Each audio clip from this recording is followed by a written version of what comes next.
성도 여러분 안녕하십니까? 2023년 9월 26일 화요 새벽 말씀 함께 나누겠습니다.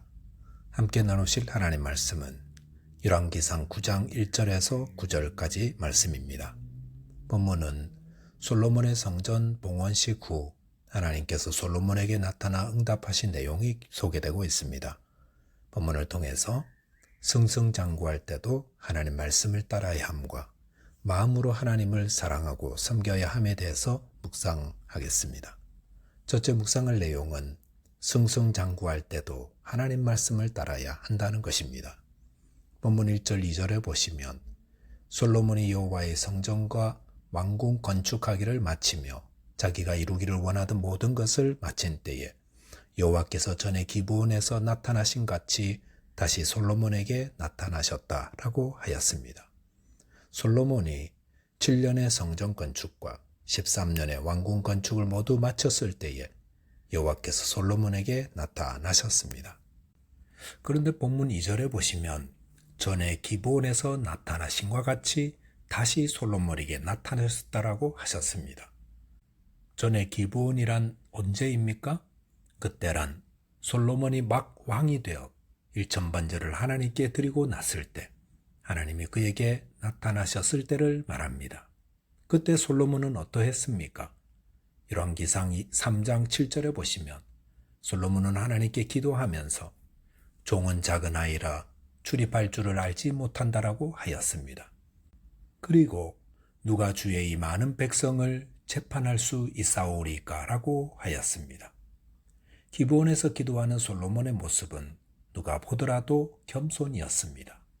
그냥 겉으로 겸손한 것이 아니라 정말로 겸손했습니다. 스스로 종이라 불렀고 작은 아이라고 했습니다. 출입할 줄을 알지 못한다고 했는데 그것은 아직 왕궁의 법도며 백성을 재판하고 나라를 이끌어가는데 서투르다는 것입니다. 그리고 많은 백성들의 그 복잡 미묘한 재판을 억울한 사람 없이 공의롭게 할 자신도 없다고 하였습니다. 그리고 당시에는 아직 성전도 왕궁도 지어지지 않았을 때였습니다. 그럴 때 솔로몬은 겸손했습니다. 그럴 때 하나님이 그에게 나타나셨고 그에게 지혜와 그가 구하지 않은 부귀와 영광까지도 주신다 했습니다. 그러면서 열왕기상 3장 14절에서 네가 만일 내 아버지 다윗이 행함같이 내 길로 행하며 내 법도와 명령을 지키면 내가 또 내 날을 길게 하리라 약속하셨습니다. 하나님은 솔로몬이 왕으로서의 막중한 사명을 감당하기 어려워 겸손했던 그 마음을 사랑하셨습니다. 그러면서 앞으로도 계속해서 하나님의 법도와 명령을 지키면 그의 날을 길게 하겠다고 하셨습니다. 그리고 20여 년이 흘렀습니다. 그동안 솔로몬에게 얼마나 많은 변화가 있었습니까? 성전 공사를 시작해서 완공했고 왕궁도 잘 건축했습니다. 그리고 하나님이 주신 전무후무한 지혜를 가지고 모든 나라의 명성을 떨치는 성공하는 왕이 되었습니다. 그런데 그럴 때 하나님이 다시 솔로몬에게 나타나셨습니다. 그리고 솔로몬에게 훈계의 말씀을 하시는데 그 내용을 보시면 지난번에 솔로몬에게 나타나신 말씀과 달라진 것이 없습니다. 열왕기상 9장 4절 5절의 내용을 보시면 이전에 하신 말씀과 똑같은 내용입니다. 즉 그의 아버지 다윗의 행함같이 마음을 온전히 하여 바르게 하여 하나님 앞에서 행하며 하나님의 명령한 모든 일에 순종하며 법도와 율례를 지키면 그의 왕위를 영원히 견고하게 하겠다라는 것이었습니다.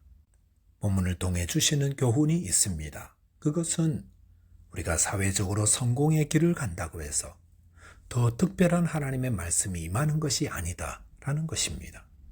우리에게 임하는 하나님의 말씀은 청년의 때나 어렵고 힘들 때, 세상적으로 성공했을 때, 혹 나이 들어 은퇴한 이후까지 변함이 없습니다. 많은 사람들이 어렵고 힘들 때는 주님을 찾습니다. 그러다가 승승장구하면 주님의 말씀도 있습니다. 하지만 하나님의 말씀은 변함이 없습니다. 솔로몬이 왕으로서 초창기 때 겸손한 마음으로 하나님께 구하여 받은 말씀이나 승승장구하는 왕의 자리에 있을 때 받은 말씀, 다른 것이 아니라 다 같은 것입니다.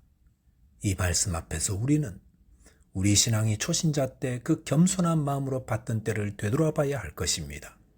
그리고 그때와 비교하여 나는 얼마나 순수하며 또 겸손하며 열심히 주님을 섬기는지 되돌아봐야 할 것입니다. 둘째로 묵상할 내용은 마음으로 하나님을 사랑하고 섬기는 자 되어야 한다는 것입니다.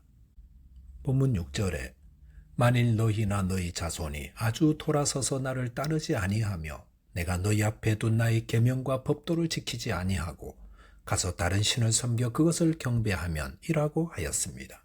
솔로몬에게 하나님의 계명과 율례를 지켜 순종하면 복을 주신다 약속하신 하나님은 만약 솔로몬이나 그의 자손이 하나님께 돌아서서 하나님을 따르지 않으므로 하나님의 계명과 법도를 지키지 않고 다른 신을 섬겨 경배하면 이라고 하였습니다. 여기 보시면 우상 숭배에 이르기까지 어떤 순서로 진행되는지를 보여줍니다. 우상 숭배는 하나님이 가장 가증히 여기시는 죄인데 그것 전에 하나님의 계명과 법도를 지키지 않고 또 그 전에 하나님을 따르지 않고 그 전에 하나님께로부터 돌아서는 것이 있음을 알 수 있습니다. 즉 우상 숭배의 죄를 거슬러 올라가 보면 가장 원천에는 하나님에 대해 돌아선 마음이 있다는 것입니다. 우리가 마음으로 하나님을 섬기고 사랑하지 않으면 우리의 마음은 하나님께로부터 돌아서게 되고 하나님을 따르는 것을 싫어하며 그 계명을 지키지 않고 나아가 우상 숭배하는 죄를 짓게 된다는 것입니다. 그러므로 우리가 하나님을 섬길 때에 늘 점검해야 하는 것은 우리의 마음입니다. 내가 행하는 여러 섬김과 봉사, 또 신앙적인 것들의 근원에 내 마음이 어떠한가 이것을 늘 확인해야 합니다. 겉으로 하나님을 예배하고 또 그 말씀을 듣고 또 섬김의 삶을 살고 나아가 하나님을 전한다 할지라도 내 마음이 어떠한가 이것이 중요하다는 것입니다. 하나님을 섬길 때 가장 중요한 것은 마음입니다. 상류에서 좋은 물이 흘러내려와야 하류의 아름다운 강이 만들어지듯 하나님을 향한 사랑의 마음으로 하나님을 섬길 때 그때 신앙의 결과도 아름답습니다. 잠언 4장 23절에서는 무릇 지킬 만한 것 중에 더욱 내 마음을 지키라. 생명의 근원이 이에서 남이니라라고 하였습니다. 신앙생활 할 때에 가장 중요한 것은 마음입니다. 내 마음이 어떠한가 그것을 늘 살피고 지켜야 합니다.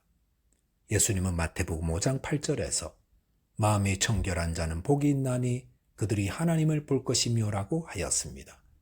하나님을 보는 자는 마음이 청결한 자입니다. 마음이 청결하다는 것은 그리스도의 보혈로 씻어진 마음입니다. 더러운 설거지를 깨끗하게 씻으려면 그냥 씻는다고 되어지지 않습니다. 세제를 잘 풀어서 뜨거운 물로 헹궈내야 합니다. 마찬가지로 우리의 더러움을 씻는 것은 오직 그리스도의 보혈입니다.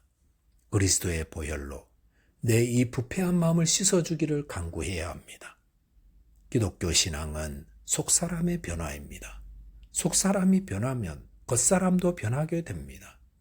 속이 불편한데 좋은 말, 선한 행위가 나올 수 없습니다. 인간의 마음만큼 부패한 것이 없다고 했습니다. 괜히 짜증나고 화가 나는 것은 우리 마음이 부패했기 때문입니다. 그럴 때 속히 하나님 앞에 무릎 꿇어야 합니다. 그리스도의 보혈로 제 부패한 마음을 깨끗하게 해달라고, 새롭게 해달라고 기도해야 합니다. 그럴 때 주님만이 우리 마음을 새롭게 정결하게 하실 수 있습니다. 이렇게 속사람이 변하고 마음이 청결하게 바뀌어야 그리스도의 향기를 바라는 자로 살아갈 수 있습니다. 마태복음 22장 37절에서 예수님은 내 마음을 다하고 목숨을 다하고 뜻을 다하여 주 너의 하나님을 사랑하라 하셨습니다. 하나님을 섬길 때 하나님은 중심을 보시는데 하나님을 사랑하는 그 마음으로 하나님을 섬겨야 합니다. 말씀을 정리하겠습니다. 저와 여러분이 승승장구할 때 처음 주님을 섬기던 때 받은 그 말씀을 되새기고 또 마음으로 주님을 섬기고 사랑하게 되시기 바라겠습니다. 기도하겠습니다. 하나님 아버지, 모든 일에 승승장구할 때에 주님의 말씀을 기억하고 온전히 순종하는 자 되게 해 주옵소서. 또 무엇보다 저희 마음으로 하나님을 사랑하고 섬기게 하여 주옵소서. 예수 그리스도 이름으로 기도하옵나이다. 아멘. 오늘도 믿음 안에서 승리하는 하루 되시기 바라겠습니다. 감사합니다.